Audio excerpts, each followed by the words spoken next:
Hello mga guys, ito pala yung RAV4 Generation 1 no? Ipakita ko sa inyo yung kanyang ball body para makita nyo kung nasaan nakapesto yung mga shifting solenoid nya.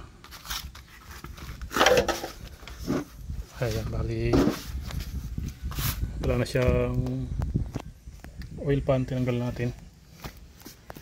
Ayan po, kung makikita nyo yung kanyang ball body. Ayan, no? So ito yung kanyang shifting solenoid dito. Ito, saka ito pa.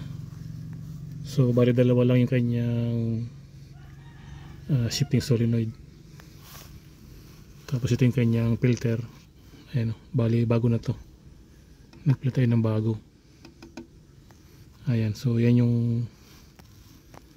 components ng ball body ng Generation 1 RAV4. Ayan po siya, kung makikita nyo. Ayan.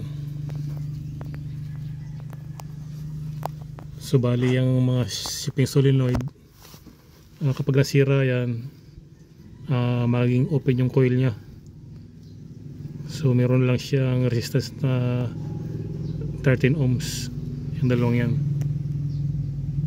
Then pag hindi siya nag-click, kung sinapla niya ng hiwalay na 12 volts, maaaring sira po yung kanyang mechanical.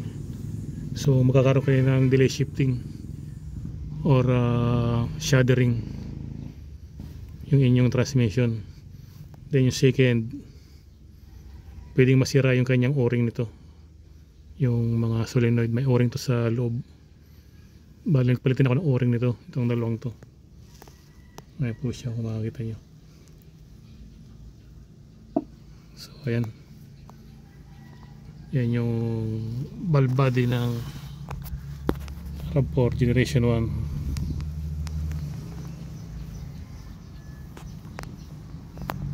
So okay po, sana nakatulong sa may mga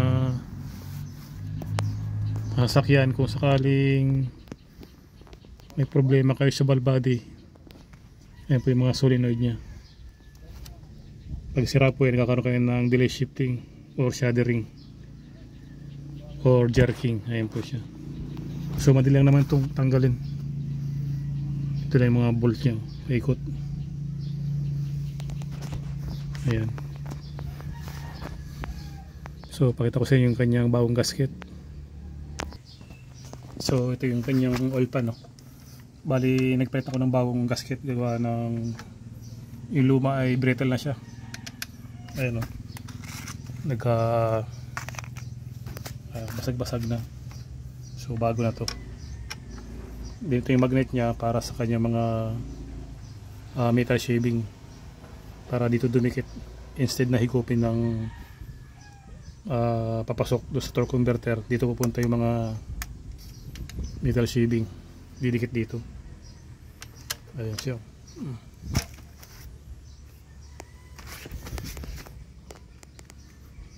So okay po, at sa nakatulong sa may mga automatic transmission, sa mga baguhan na hindi alam kung saan yung solenoid valve at kung paano siya tanggalin. Yeah. So maraming salamat po sa inyong panood at kaunting kaalaman lang po.